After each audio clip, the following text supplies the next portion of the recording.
il y a des endroits emblématiques ou qui démontrent ce qu'est la vallée de Seine. Donc je pense que je chercherai un lieu qui nous permette de voir la vallée de Seine active, c'est-à-dire les carrières, les activités industrielles présentes. Donc ça, mais il y a un endroit qui est tellement évident et qui est sans doute le plus connu du territoire, c'est en prenant la 13, la grande séquence paysagère bien connue.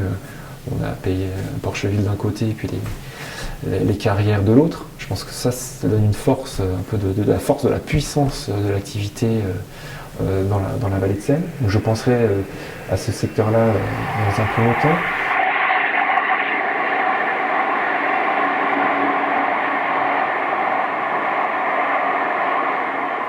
J'irai en haut de la corniche à Rolleboise pour avoir cette vue d'ouverture sur la Seine, à la fois sur le caractère urbain, naturel, et puis le fleuve. Et puis on voit l'écluse, si je ne me trompe pas, de Mirecourt.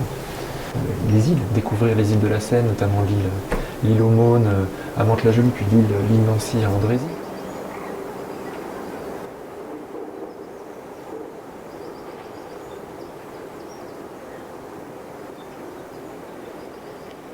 Il y a le secteur, si je reprends vers l'est, sans doute sur les coteaux d'Andrézy, parce qu'on a une vue assez extraordinaire sur le lien de notre territoire à la métropole francilienne, avec cette vue voilà, où on voit les immeubles de la Défense émerger de la forêt de Saint-Germain-en-Laye, qui est une image assez complètement extraordinaire.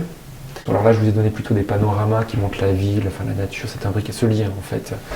Et il y a sans doute un site aussi où j'irai, c'est là en bord de Seine.